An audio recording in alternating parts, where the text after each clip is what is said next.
Hey guys, it is Sunday afternoon and we are about to go harvest some potatoes. So hopefully we're going to harvest some potatoes. We are going to dig back there in the patch. I hope you like my outfit. We were just back here doing yard maintenance and we're going to go see what we've got. You got a problem? Let's go dig, mister. Can you dig it? I can dig it. You know what can happen with that thing, that diggy? You can spear it. Yeah, no. Who were we watching? Monologue. And she was digging out elephant garlic out there in the UK in her beautiful historic garden. And anybody watching, if you like that cottage core look, check out Monologue.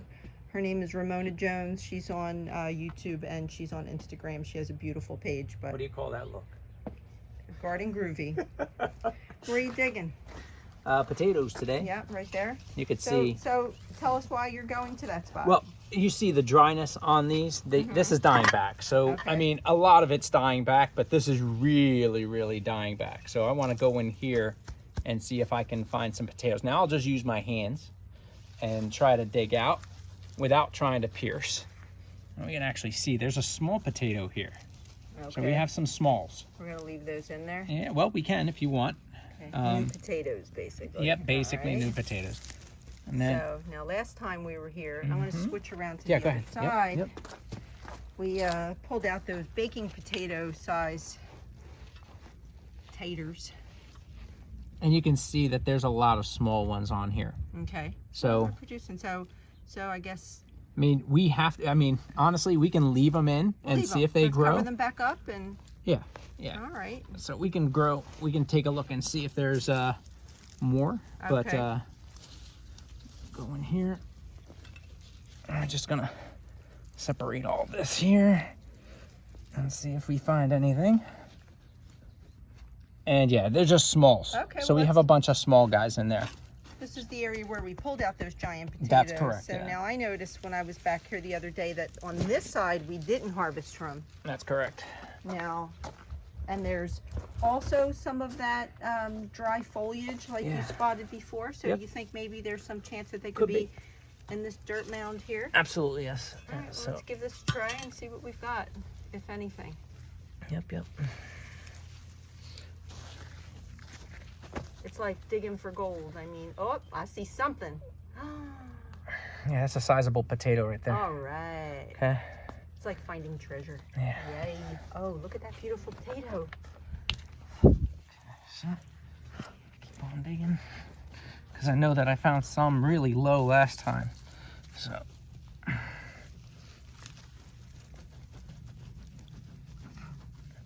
You can see the roots. Assaulted by flies, and it's a And tiny, this one's a tiny guy. That tiny in there. Yep.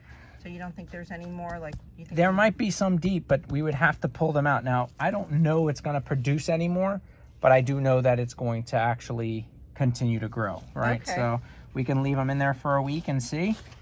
We'll go to the other side here. Okay. Keep out of the bed. See if I can find any more on this side.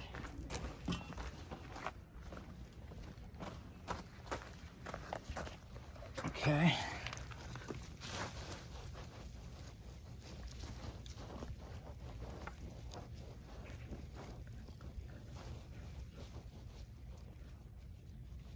Okay. There's something down here. Uh-oh. I'm not sure what I'm feeling. I've got garlic in there. That's funny. All right. Yeah, here we go. Ooh, looks like you found something. Yeah, they're deep. Okay. Yeah. Does it feel like there's a bunch this time, or? Uh-oh. Uh-oh. Oh, Okay. whoa. So, yeah. Look at that guy. Yeah, so there's some that are deep in here. Oh my goodness. All That right. is a beauty. Yeah, so You gonna try for a couple more? yeah, I or- think so. I think I'm gonna keep on digging, All but I'm gonna right. have to dig down. So it's okay. So Yeah. sometimes you have to do that, right? Yeah. You gotta keep on digging until you find what you're looking for. That was a nice one though. Yeah.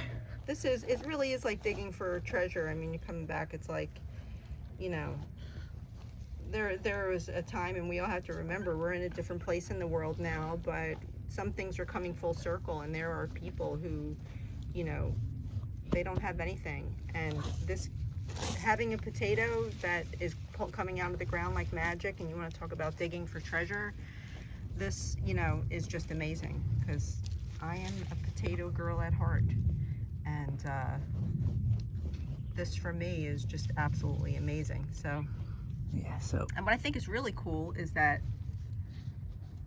they are baking potatoes. So sounds like you I had got something. the small guy. Yeah, back to the small guy there. All right. So I mean, we have some, and I'm certain I can continue to dig. Yeah. But it's just gonna take some time to Now, get down there. What do you think about these Clancy potatoes that we grew? Oh, These, you think there's anything in there, or? Not yet. They haven't flowered. So if you look at the tops, we're gonna be looking for flowers soon. Okay. On these, and once they start to flower, I'll take this dirt here and I'll start mounding it up. I'll bring some of that dirt over, I'll mound it up, and what'll happen is it'll cause the rooting to continue. Okay. And we'll get a nice amount of Clancy potatoes, little Okay. potatoes in here. Cool. Well, we have 2 potatoes to go on the grill today with fresh zucchini, some peppers that we harvested last year, and they froze beautifully. And when we take them out of the freezer, they're just as colorful purple, red, yellow, green as the day I processed them and put them into the freezer. So are you going to like tenaciously dig for more, because Yeah, you just need can't, one you more just for the babies. can't walk away. Need one more for the babies. That's just a teeny tiny. That's for the babies. Ugh. So, all right. Well, while Farmer John digs here, now you know what the rule of this is. I'll walk away and he'll pull out a 2-pound potato. So, but something cool that happened here, guys, I was showing you before that in all of my impatience while I was waiting for these cucumbers to grow, it was a slow germination for these things this year. But I guess I planted half of the bed in Dragon's Egg and half in Market More 76, and then I forgot. But I'm glad that was an insurance policy, because you can see I have Dragon's Egg and I have beautiful Market More cucumbers, and the bed is full. Now, I really don't know that I recommend growing a bed this tight with cucumbers, because they do their tendrils as they want to climb, they climb onto each other. And then they just start strangulating each other. So, We walk look at away that. and I pulled out a 2-pound Oh potato. my goodness. What a gift. Wow. So now we have 4 potatoes, which is very cool. And we're trying, switching gears here back to potatoes. The reason that we're not digging these plants out is because we really kind of believe in the cut and come again, only harvest what you need method, because we could pull these potatoes out and start digging these plants up to see what we have, but we're pretty sure with the amount of greenery that's on them that these roots are going to continue growing. And remember, potatoes are roots. So we're going to let it continue drinking, and we're going to let these potatoes sit here and wait for us, instead of being impatient and pulling them out and letting them dry in the kitchen. They will hold here. So with these cucumbers, I'm switching gears again. They are going to grow prolifically. If I start harvesting a little bit more of them, they'll grow even more.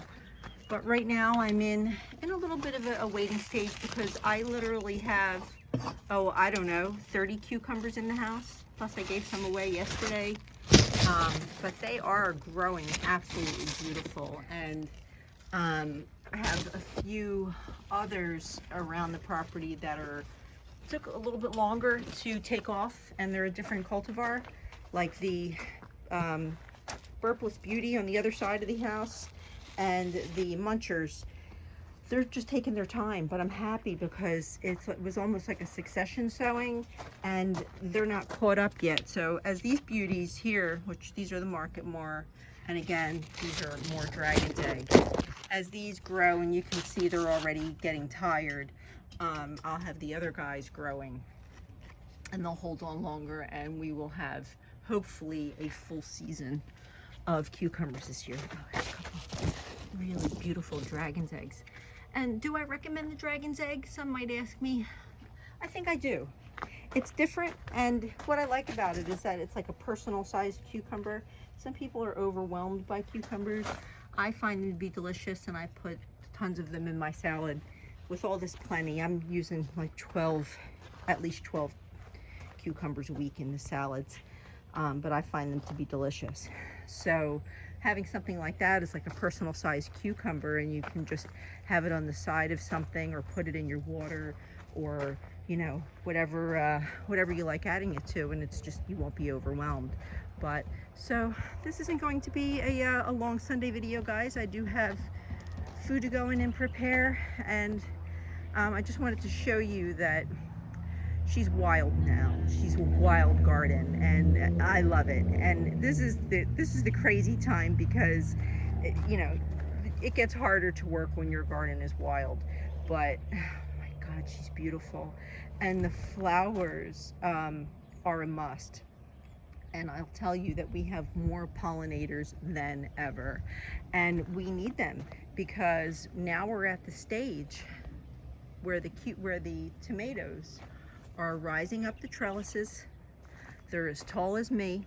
This is the San Marzano, and if you can see, I have flower blossoms all the way up on the top, and every flower on this case will be a tomato.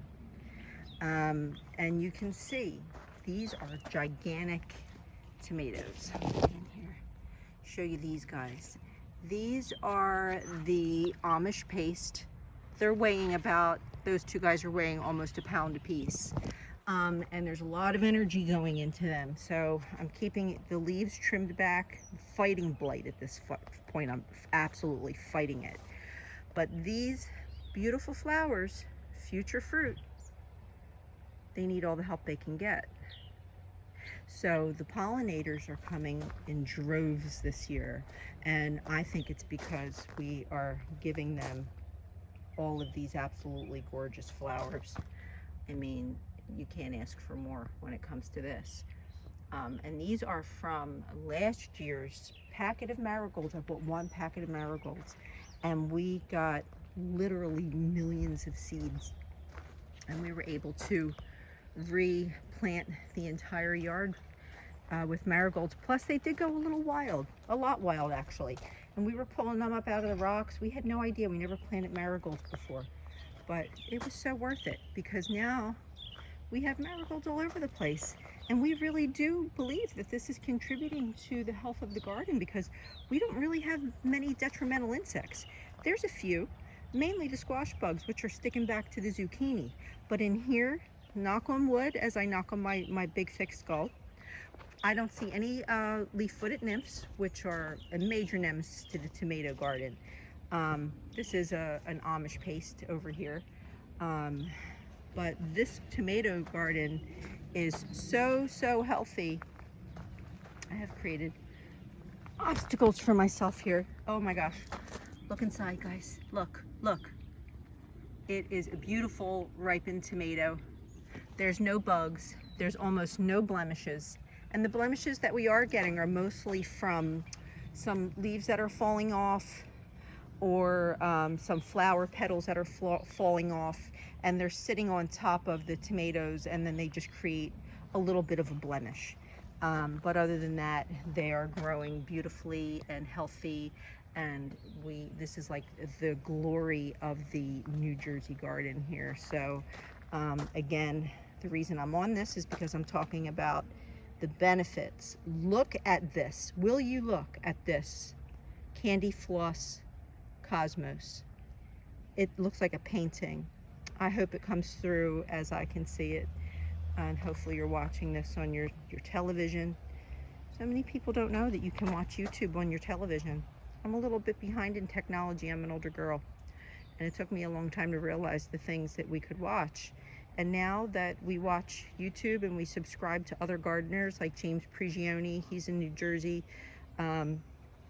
We of course subscribe to Roots and Refuge Farm. We've learned a lot from these guys, and we learned that the gardening community is very important, and we post our information, and it's it's a way of sharing, so that we can see each other's mistakes, each other's glory, each other's reward. And I will tell you, for anyone out there in the garden community who may have found our page and you subscribed, or even if this is the first time you're watching us, I highly recommend that you add flowers to your garden, especially your tomato garden. for 2 reasons. We want pollinators to come. We can see that that's a thing. They're working. We have tons of bees, tons of hoverflies. We have bugs that are killing off the detrimental insects, and then you have the insect repellents. The insect repellents are your marigolds, your nasturtium.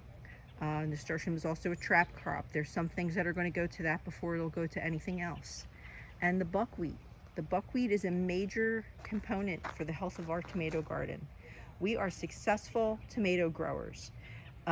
We've been doing this for several years now. We always have the most amazing tomatoes, but last year was the first year that we added buckwheat to the garden. I have pink, I have red, and I have white. Now, the one thing about the buckwheat that I noticed this year was that the little birds noticed it as well. And they have been in here ripping at the buckwheat, and they're sowing it everywhere. So there are some rules you can follow with the buckwheat. You can either let it go wild, you can use it as a ground cover, a cover crop, you can use it to harvest the seeds, and you have buckwheat. Or you can let it attract the beneficial insects, all while it's pulling that nutrition up from the ground, because buckwheat is a feeder. It lifts up all the nitrogen, the phosphorus, the calcium. It's a wonderful addition to your garden. So our tomatoes have their own immune system. And just imagine when you're consuming food that has its own immune system. You know, they say you are what you eat. Well, guess what? This is full of micronutrients. And everything here, you see all these pollinators? They all want to be here. They all want to eat our food. They all want to be a part of our food chain back here. So hopefully, you guys, look at that glorious corn, well over 7 feet tall. It'll be sprouting its silk anytime now. The seeds are starting to pop from their hull. They're ready to pollinate those silks, and we're going to have corn very, very soon. So anyway, guys, I hope you had a great Sunday. If you haven't started growing anything yet this year, I hope you're considering growing something for next year, because you will not regret it. Thanks for tuning in, everybody. We hope to see you soon. Have a good day.